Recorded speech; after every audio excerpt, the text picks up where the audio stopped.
Honda's story does not begin with legendary motorcycles or sales records. It begins with scarcity, failure, and a simple yet powerful question. What if we could move the world in a different way? That question ignited a revolution that is still rolling today. A company born when all seemed lost and that turned necessity into innovation, obsession into excellence, and engineering into a global passion.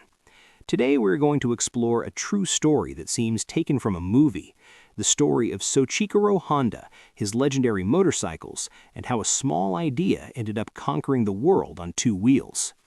Before we begin, if you like motorcycles as much as we do, don't forget to support us with your like, following the channel, and activating the notification bell so you don't miss any video. Now, let's go. Japan, 1946.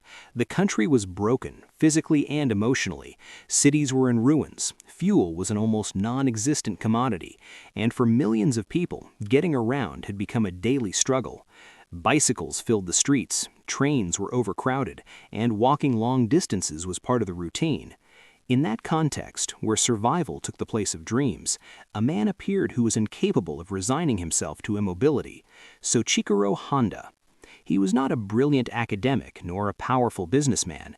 He was a passionate mechanic, an obsessive self-taught who since childhood had found in engines a way to understand the world, taking parts apart, getting his hands dirty with grease, and learning through trial and error.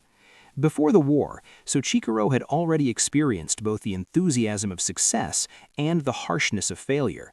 He found that a small company dedicated to manufacturing piston rings, convinced that his design was superior, but reality hit him hard when major manufacturers, like Toyota, rejected his product due to quality issues.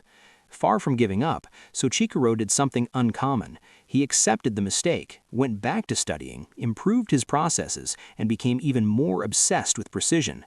However, just when he was starting to get back on his feet, the war destroyed everything.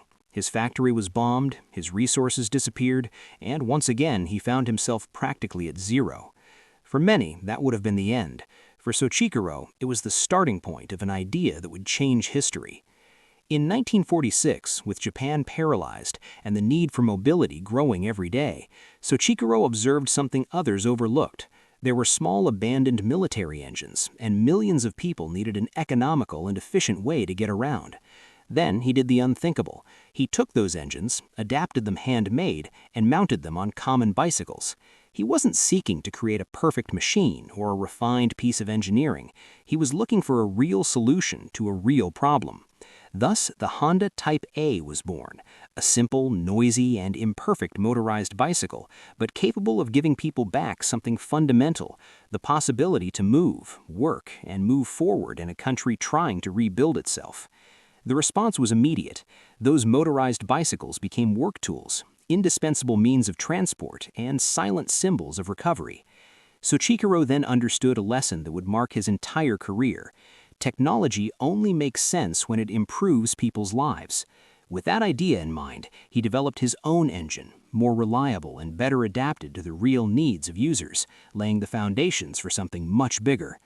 In 1948, without major investors or guarantees, but with absolute conviction, he officially founded Honda Motor Co., with a clear and uncommon philosophy for the time: to manufacture honest, accessible, and quality products designed for ordinary people.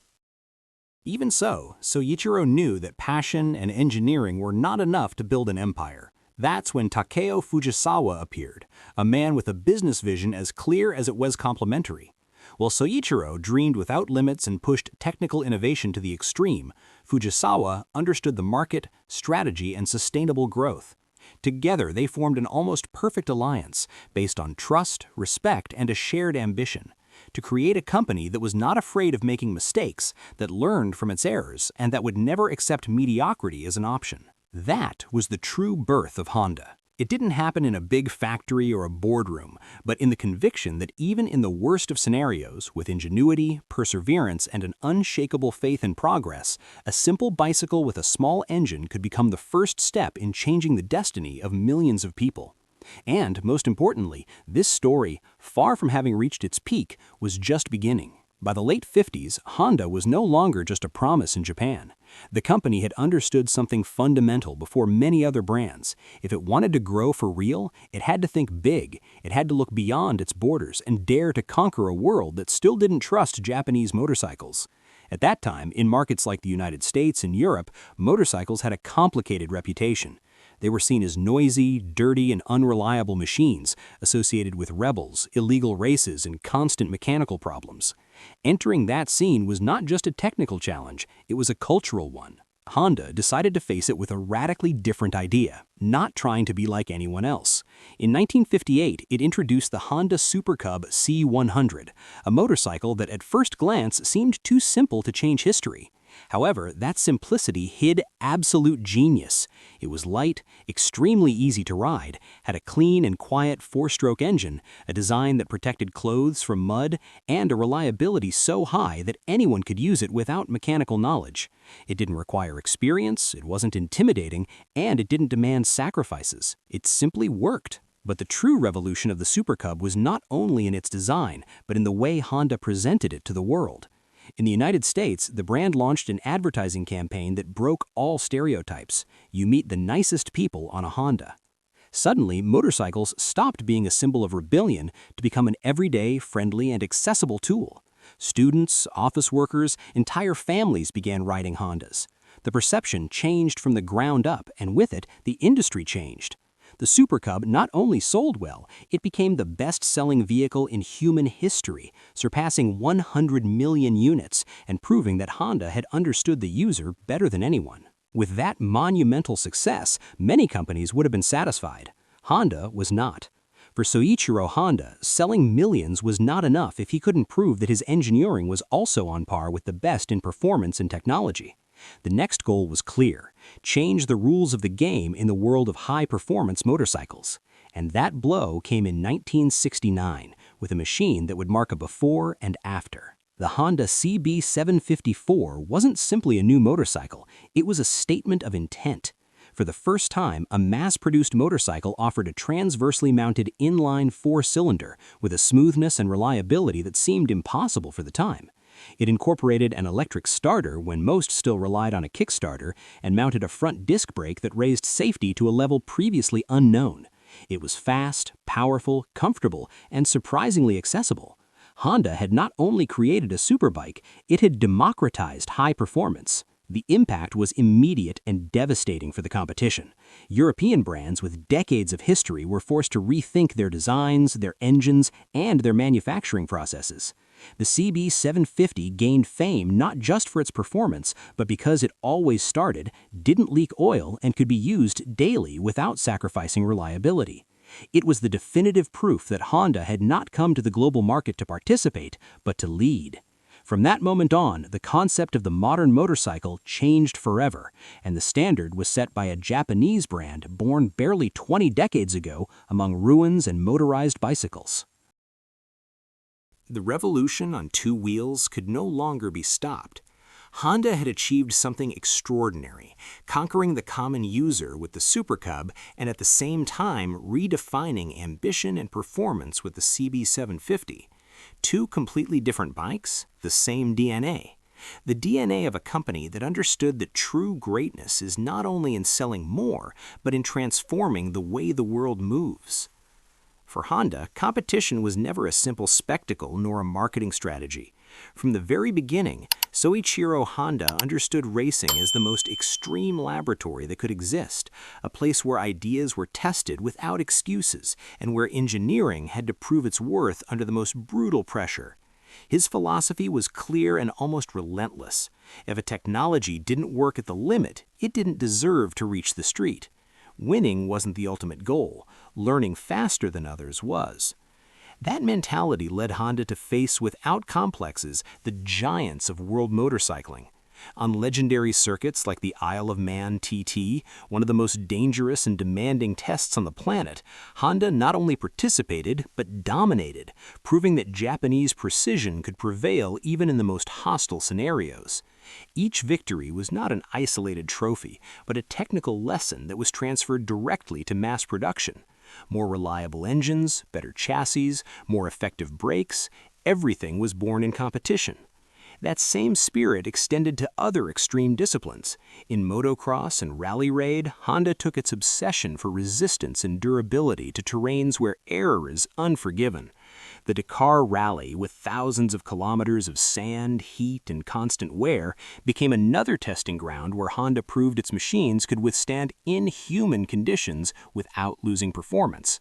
Competition stopped being a showcase and transformed into a permanent school of innovation. In the world of pure speed, Honda wrote some of the most glorious pages in motorcycling.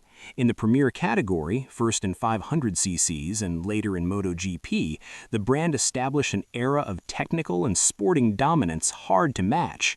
Riders like Mick Doan, with his brutal efficiency, took Honda on a streak of titles that seemed endless. Later, figures like Valentino Rossi during his time with the brand and Marc Marquez with his aggressive and precise style consolidated Honda's image as a synonym for extreme performance and absolute competitiveness. Each championship reinforced a very clear idea: Honda knew how to turn engineering into victories. But Honda's legacy wasn't built only on circuits and titles. In parallel, the brand continued creating motorcycles that opened completely new paths. In 1974, it introduced the Goldwing, a motorcycle that broke all known schemes. In an era dominated by simple and noisy machines, the Goldwing bet on comfort, smoothness, and the ability to cover long distances without fatigue. Its flat, quiet, and balanced engine, and its focus on the journey, not pure speed, gave birth to the concept of luxury touring on two wheels, a segment that Honda practically invented. From there, the list of milestones became endless. The VFR introduced advanced technical solutions that balanced sportiness and reliability. The CBR 900RR Fireblade redefined the superbike concept by proving that lightness could be as important as power. And the Africa Twin recovered the adventurous spirit, bringing the Dakar experience to a motorcycle capable of crossing continents. Each model not only responded to a market need, but anticipated where the industry should advance. The most impressive thing is that this obsession with innovation was never limited to motorcycles. Honda transferred its philosophy to all areas of mobility. It dominated Formula One with engines that combined power and efficiency, revolutionized the automobile with models like the Civic, introduced key advances in safety and efficiency, and even went on to develop humanoid robots like Asimo, a symbol of a technological vision that always looked beyond the present. In every case, the origin was the same: the belief that well-applied engineering can improve people's lives. Thus, Honda built a legacy that goes far beyond records and titles, a legacy based on the idea that to compete is to learn, to innovate is to advance, and to move is a form of freedom. Each victory, each iconic model, and each technological advance are part of the same story, that of a company that turned curiosity and perseverance into a force capable of transforming the motor world forever. After going through this history, an inevitable question arises: what really turned Honda into one of the most influential giants in the motor industry? The answer is not found in a single model, nor in a specific victory, nor even in an isolated revolutionary technology. The true secret of Honda has always been its way of thinking.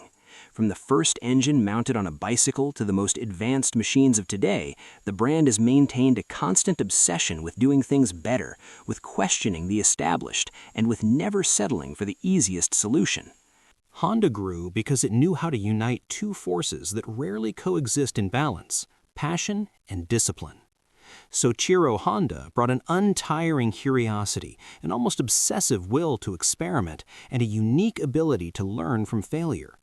Takeo Fujisawa brought the strategic vision necessary to transform those ideas into a solid and sustainable company. Together, they built a corporate culture that didn't punish error, but understood it as part of the improvement process. At Honda, failing wasn't an end, but a step towards something better. That mentality allowed the brand to evolve without losing its essence. They went from manufacturing motorized bicycles in a Japan devastated by war to becoming a global benchmark, capable of leading sales, dominating competitions, and setting the technological course for an entire industry. But, unlike other giants, Honda never forgot who it built its machines for. Each urban scooter, each sport bike, each trail bike, and each grand tourer has a common goal: to offer confidence, reliability, and the feeling of freedom that is only experienced when moving under one's own power. Honda's legacy is not measured solely in record figures or titles won, but in millions of personal stories. In people who got to their first job thanks to a Super Cub, in travelers who crossed entire countries on a Goldwing, in amateur riders who discovered their passion on a CBR, and in adventurers who found in the Africa Twin a companion to explore the world. Honda didn't just manufacture motorcycles, it accompanied moments of life, dreams, and personal challenges across generations. Today, in a world moving towards new forms of mobility, electrification, and increasingly complex technologies, Honda remains faithful to the same idea that started it all. Mobility must be accessible, exciting, and human. Honda's history demonstrates that with ingenuity, perseverance, and an unshakable faith in progress, it is possible to go from a small improvised workshop to changing the way the world moves. It's not just the history of a brand, but proof that great transformations begin with a simple idea and the courage to see it through to the end. And in the end, when we turn off the engine and silence returns, something more than figures, models, or records remains. A profoundly human story remains. That of a man who refused to accept defeat, who saw opportunities where others only saw ruins, and who understood that to move is not just to displace oneself, it is to advance. Honda wasn't born to impress, it was born to help, to restore hope to a country, confidence to its users, and passion to entire generations. Every engine it started, every kilometer traveled, and every victory celebrated was always a means to a greater end, to improve people's lives through movement. Today, millions of Honda motorcycles are still rolling around the world, in crowded cities, on endless roads, on dirt paths, and on legendary circuits. And in each one of them lives a little of Soichiro Honda's spirit: curiosity, perseverance, and the conviction that something better can always be done. Because this is not just the history of a brand, it is the story of how an idea born in a small workshop can cross borders, generations, and cultures. It is proof that with passion and courage, even the noise of a small engine can change the world. And if you like this video, don't forget to support us with your like, subscribing to the channel, and activating the notification bell to make this biker family bigger and bigger. Good roads to all.